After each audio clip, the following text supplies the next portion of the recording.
Bonjour et bienvenue sur Laserterre. Aujourd'hui, je fais un petit panorama des techniques de régénération du visage. Cette vidéo n'est pas du tout exhaustive, c'est tout simplement pour aborder les techniques dont on entend le plus souvent parler. Alors, il est malheureusement assez difficile d'avoir un classement très précis entre ces différentes techniques. On peut néanmoins commencer par une technique emblématique, probablement une des plus connues, qui est la chirurgie. Alors, je ne rentre pas dans les détails, bien sûr, de la chirurgie, du lifting, mini-lifting, blépharoplastie, etc. Il en existe plein. On peut même considérer qu'elles sont quasiment différentes d'un chirurgien à l'autre. Si, j'allais dire, on descend d'un niveau, mais là encore, c'est tout à fait subjectif, on peut s'intéresser aux fils tenseurs, qui sont quand même moins invasifs, mais qui restent quand même une technique qui nécessite de l'asepsie. Ensuite, outil quasiment indispensable aujourd'hui, les fameuses injections. Alors là, il y a beaucoup à dire sur les injections, puisqu'on a tendance à tout mettre dans le même panier, et c'est évidemment une erreur, parce que en fait, on a des injections qui ont des effets très différents en fonction tout simplement des produits qu'on injecte. Alors, un des plus emblématiques, c'est le Botox. Et souvent d'ailleurs, on utilise ce terme de Botox pour qualifier toutes les injections, alors qu'en réalité, le Botox c'est vraiment tout à fait à part.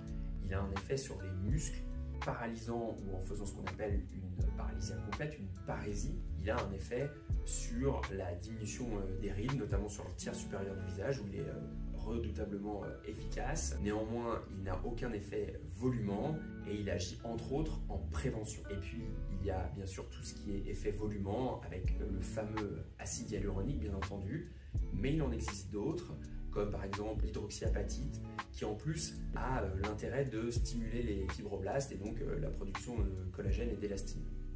Ensuite, je parle d'une technique qui est un petit peu à part, puisqu'il ne s'agit pas d'une injection, mais il y a quand même des aiguilles, c'est la radiofréquence micro-aiguille ou micro-needling.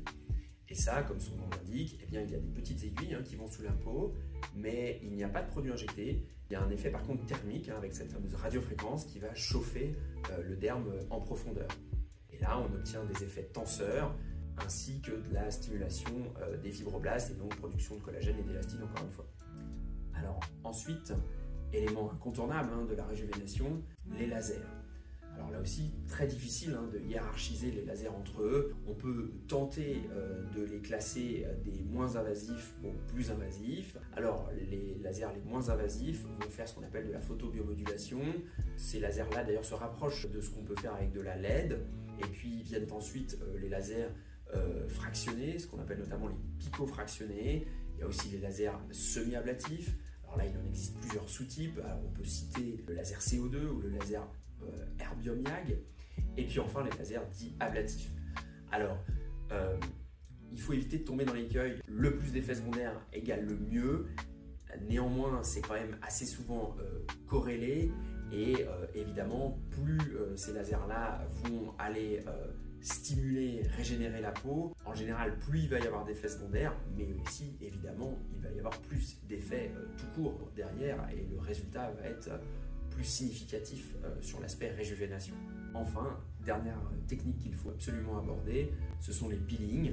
Alors, les peelings vont là aussi régénérer de façon plus ou moins importante la peau. Cette technique-là peut finalement parfois se rapprocher des lasers semi-ablatifs ou ablatifs, où là aussi il est question de régénérer le derme en profondeur. Alors, on voit qu'il est quand même assez difficile de faire le tri entre toutes ces techniques. Sur le centre Laserterre, on a tendance à privilégier les techniques qui ont le meilleur niveau de preuve de stimulation des fibroblastes et donc de production de collagène et d'élastine, tout simplement parce qu'on sait que grâce à ce mécanisme, c'est ces techniques qui vont avoir la meilleure prévention du vieillissement cutané, tout simplement.